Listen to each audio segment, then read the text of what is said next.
This edition of the Ridley Report is brought to you by RidleyReport.podomatic.com.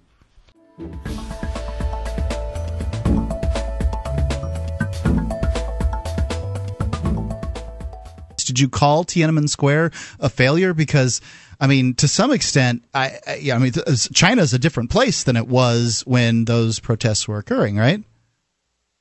Yeah, I'd say that it definitely is. It's certainly undergone a number of reforms, but I wouldn't say that pro-democracy movement was necessarily the most important factor in that they brought about that outcome, and they were repressed without achieving their stated goals, and sort of ended without achieving their stated goals. And we try to use a very high threshold of success, and in part because we don't want people to say, well, you're just you're saying that.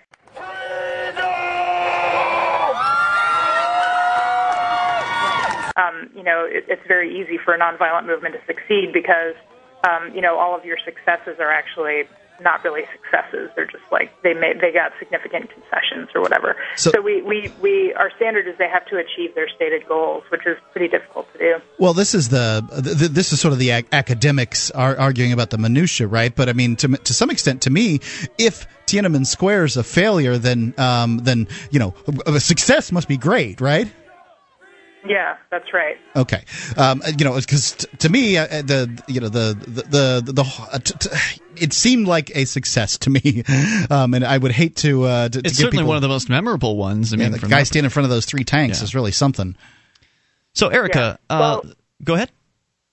Well, yeah, I mean, any time that it brings some kind of international attention and solidarity and that sort of thing to a struggle, there is I would call it a tactical success, right? So that they had a number of effective methods, but they didn't achieve their ultimate stated goals, which is they wanted to completely kind of upend the Communist Party of China and then turn it into something else.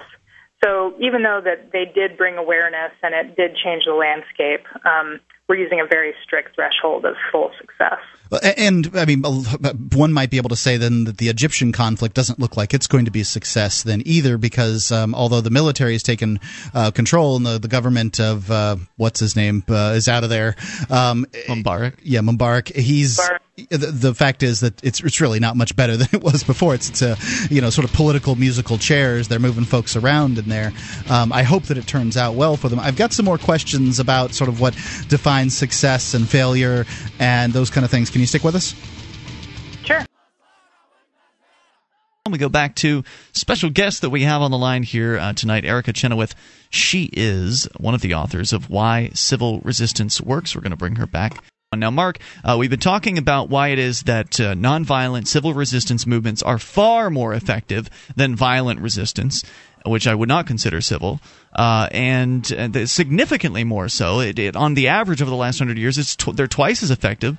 But Erica, you said that recently they've been perhaps 3 times as effective, and of course larger movements that are more varied in their techniques are also more effective as well.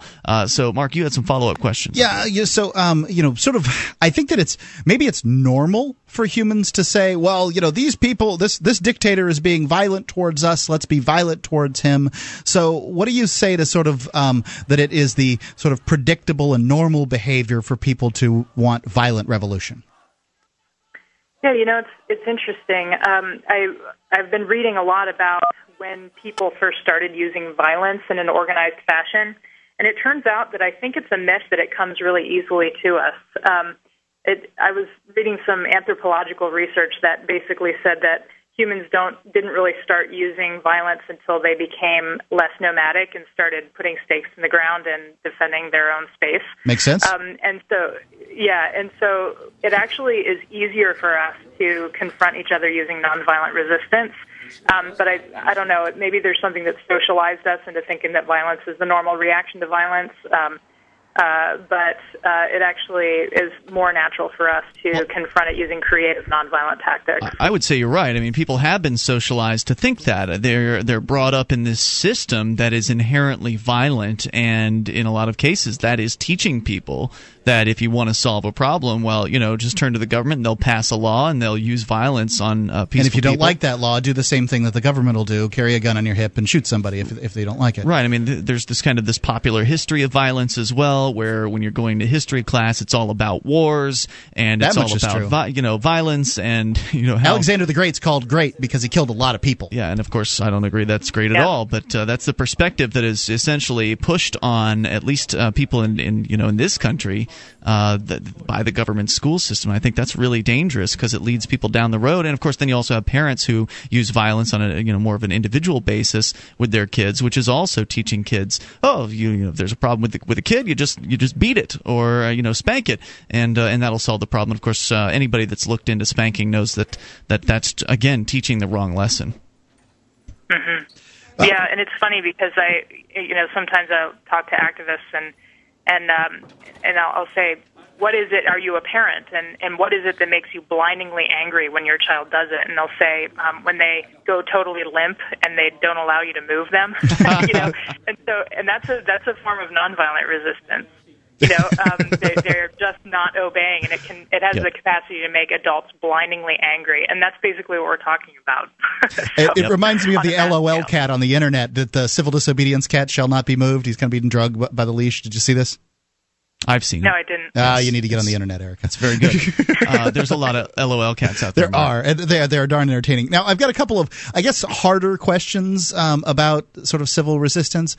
Many people, it seems like, so in Martin Luther King, there's the Black Panthers. With Gandhi, there was actually some, there was some violence going on along with Gandhi. These are the two civil disobedience. But they weren't involved in those They things. weren't. But at the same time, violence was occurring where two desperate groups, different groups, wanted similar things, and some were using nonviolence and some were using violence at the same time, at the same place, to achieve similar goals. How does your study address this, and what do you have to say to people that sort of say, oh, well, you've got to have violence and nonviolence, and they work together? Yeah, so that was one of the big critiques that came up early on. And so one of my colleagues, Kurt Schock, who's a professor at Rutgers, and I started a study about what we call that radical flank problem, which is, what happens when you have the precise scenario that you just talked about. What we find is that having a violent movement that exists simultaneously to a nonviolent one certainly does never help the nonviolent movement succeed. We couldn't find any cases when we did the statistical analysis where it improved the odds of success. Okay. And in fact, what we found is that it could hurt it. And the reason is because of what I mentioned about the importance of participation. People are much less willing to risk their lives and families' lives and neighbors' lives if they think that participation in a nonviolent campaign is going to mean no matter what, they're going to be labeled as a terrorist or whatever by the government that they're opposing. And it's much more likely that kind of a thing will happen if there's a simultaneous violent movement.